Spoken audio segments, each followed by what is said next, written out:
असुरों के राजा वृषपर्वा की पुत्री का नाम शमिष्ठा था और असुर के गुरु शुक्राचार्य की पुत्री का नाम देवयानी था। शमिष्ठा और देवयानी के बीच मित्रता थी। राजकुमारी शमिष्ठा और अन्य राजकुमारी वन विहार के लिए जा रही थी।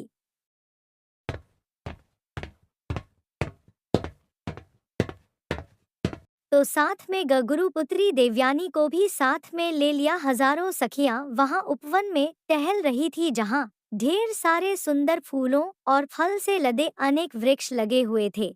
कमल से खिले हुए सरोवर भी थे। यह बड़ा ही मनोरम दृश्य था। सभी राजकुमारी सरोवर में खेल रही थी और स्नान कर रही थी। सभी निर्वस्त्र स्नान कर रही थी। उसी समय भगवान शंकर और पार्वती वहां से निकल रहे थे।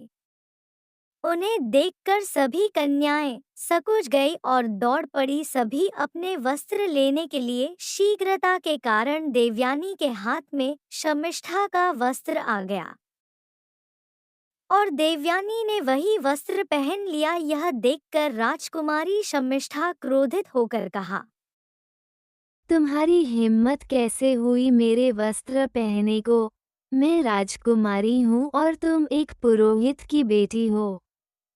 इस बात को लेकर देवयानी और राजकुमारी शमिष्ठा के बीच में विवाद हो गया। शमिष्ठा और देवयानी के बीच का विवाद। देवयानी ने उत्तर दिया, तुम ज्यादा बढ़कर मत बोलो। तुम मेरे पिता शुक्राचार्य को नहीं जानती। वह पल भर में सृष्टि की रचना कर सकते हैं। वह परमात्मा के समान है और वह हर समय परमानंद में स्थित रहते। बड़े बड़े लोकपाल भी उनके चरण धूल लेते हैं। मेरे पिता शुक्राचार्य की सब लोग वंदना करते हैं। उन महान शुक्राचार्य की पुत्री हूँ।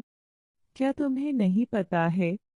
तुम्हारे पिता मेरे पिता शुक्राचार्य के शिष्य हैं, तो तुम मेरे पिता के शिष्य की पुत्री हो, राजकुमारी उसके बाद हो। इस बात को सुनकर राजकुमारी शमिष्ठा क्रोधित हो गई और तीखे वचन बोलने लगी। शमिष्ठा अपनी राजकुमारी को आदेश दिया, इस गुरुपुत्री देवयानी को कुआं में फेंक दो, तब समझ आएगा कि ये साधारण है। राजकुमारी से जवाब लगाने का क्या हर्ष होता है। राजकुमारी शमिष्ठा के आदेश मानते हुए सभी राजकुमारियां ने गुरुपुत्री देवयानी को कुएं में फेंक दिया और सब भी वहां से चली गई। महाराज ययाति और देवयानी का प्रथम मिलन। राजा ययाति एक शक्तिशाली सम्राट थे जो राजा नहुष के 6 पुत्रों में से एक थे। एक दिन वो जंगल में शिकार करने गए। प्यास लगी तो कुएं के पास पहुंचे। उनके सेवकों ने बताया कुएं में कोई है, तो राजा अतिथि ने कपड़ा नीचे फेंका और उसे व्यक्ति की मदद की और उसे से बाहर निकाल। जब वो व्यक्ति बाहर निकाला तो उन्होंने पता नहीं था कि निर्वस्त्र देवयानी थी। देवयानी वहां खड़ी थी और बहुत शर्मिंदगी थी। तो ययाति बोले, मैंने ये केवल तुम्हें बचाने के लिए किया। इस पर देवयानी ने कहा, आज तक किसी ने मेरा हाथ नहीं छुआ। तुम्हें ये जानकर आश्चर्य होगा कि मैं कौन हूँ। शुक्राचार्य की पुत्री देवयानी हूँ। ये सुनकर राजा ययाति अवाक रह गए और सोचा, कितने महान ऋषि की पुत्री निर्वस्त्र अवस्था में मैंने छू लिया, कहीं वो मुझे श्राप न दे। मैं केवल आपकी जान बचाने के लिए छुआ था। मुझे पता नहीं था आप ऋषि शुक्राचार्य की पुत्री हो। देवयानी ने उत्तर दिया, डरो मत, श्राप मिल चुका है कि कोई भी ऋषि मुझे अपनी पत्नी के रूप में स्वीकार नहीं करेगा। केवल एक क्षत्रिय राजकुमार ही मुझे अपनी पत्नी के रूप में स्वीकार करेगा। मैं यह भलीभांति जानती हूँ। देवयानी की सुंदरता को देखकर उनका हृदय पिघल गया। ययाति ने कहा, भगवान शुक्राचार्य इस रिश्ते के लिए सहमत हो जाएं तो मुझे स्वीकार है। सुनकर यह यतिथि वहां से चला गया और फिर उसने सोचा कि अगर भगवान शुक्राचार्य स्वयं लेकर यह रिश्ता लाए तो मुझे स्वीकार होगा। रोती हुई देवयानी अपने पिता शुक्राचार्य के पास पहुंची। पूरी घटना उन्होंने बताई कि कैसे शमिष्ठा राजकुमारी ने उन्हें कुएं में फेंक दिया। यह सुनकर भगवान शुक्राचार्य बहुत क्रोधित हुए और बोले, यह लड़की साधारण पुजारी समझकर क्या हुआ? नहीं जानती कि यह शुक्राचार्य की बेटी है, नहीं रहना इस राज्य में। आचार्य ने बोला। जब ऋषभा राजा को पता चला कि भगवान शुक्राचार्य क्रोधित हो गए तो उनके राज्य का विनाश हो जाएगा, तो वह तुरंत उनके चरणों में गिर पड़ा और क्षमा मांगने लगे। भगवान शुक्राचार्य ने कहा, मेरे पुत्री का अपमान मैं सहन नहीं करूंगा। यदि आप चाहते हैं कि मैं यही रहूं, तो आपको वही करना होगा जिसे मेरी पुत्री संतुष्ट होगा। राजकुमारी शमिष्ठा को जीवन भर दासी बनकर मेरी बेटी देवयानी की सेवा करनी होगी। यह सुनकर राजा अपनी पुत्री सेमेस्टर की ओर मुड़कर देखा और बोला, पुत्री, तुम्हें यह शर्त अगर स्वीकार नहीं होगी तो राज्य में संकट में पड़ जाएगा। राजा की बात सुनकर राजकुमारी शमिष्ठा ने देवयानी शर्त मान गई और जीवन भर देवयानी की दासी बनने को तैयार हो गई। इसके बाद शुक्राचार्य अपने उत्साह पूर्वक अपनी पुत्री देवयानी का विवाह राजा ययाति से कर दिया। राजकुमारी शमिष्ठा को देवयानी की दासी बनाकर महल में भेज दिया गया।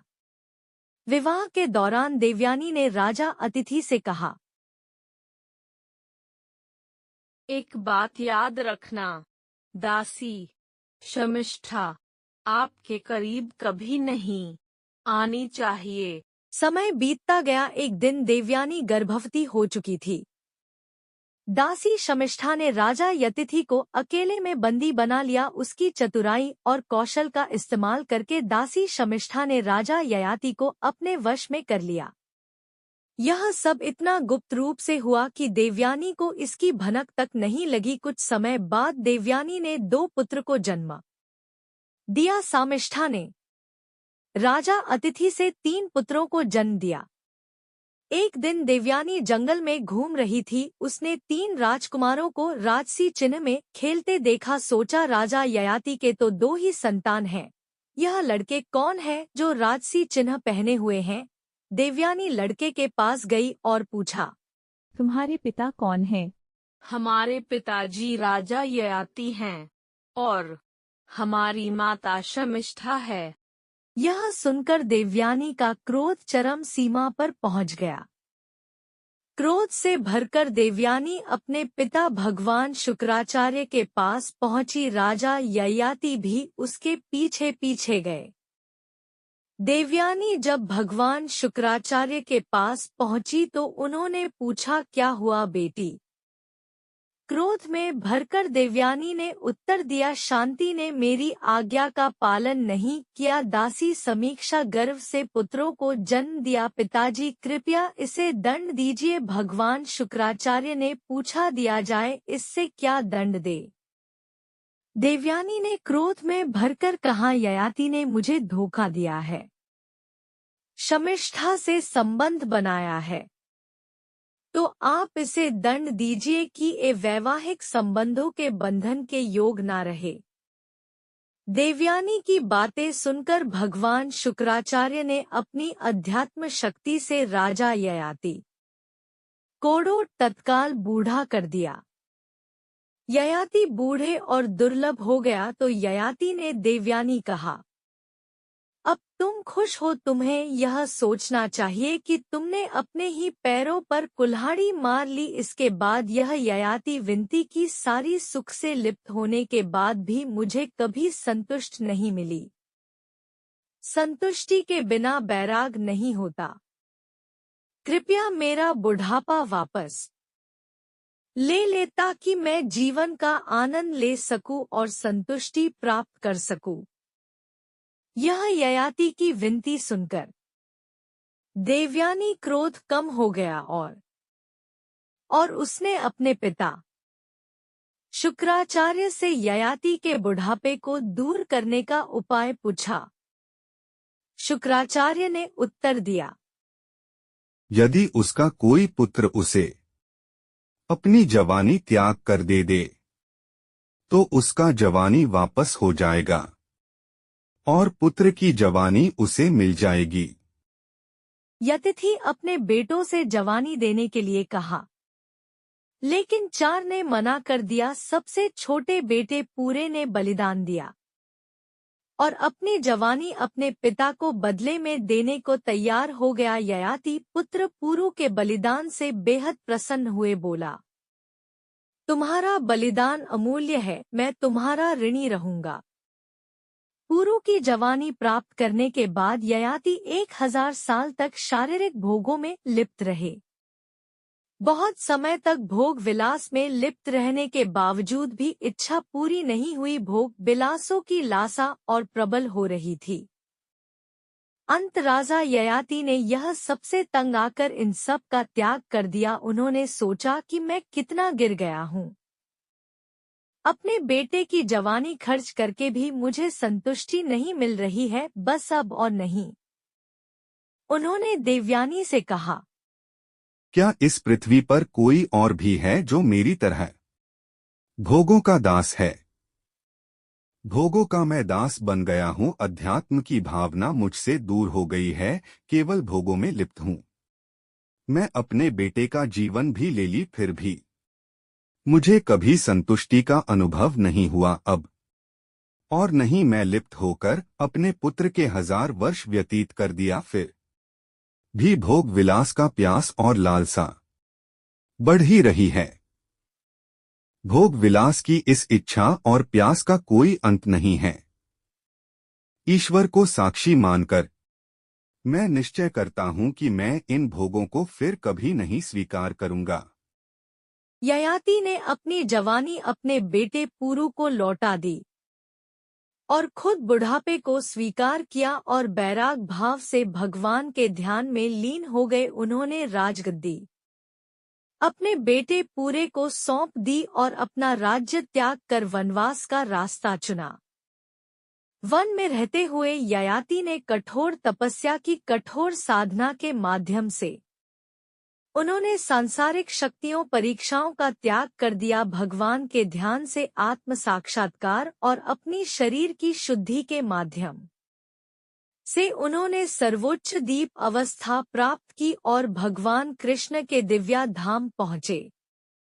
इस कहानी से हमें यह शिक्षा मिलती है कि स्त्री पुरुष के बीच की आसक्ति इच्छा हमें साक्षात्कार से दूर रखती है और जीवन कोई आसान खेल नहीं है। माया और आसक्ति का त्याग करना बहुत कठिन है, चाहे वह कितना भी बुद्धिमान या शक्तिशाली क्यों न हो जाए। अपने इंद्रियों पर नियंत्रण छोड़ देने से वह निश्चित रूप से नष्ट हो जाएगा।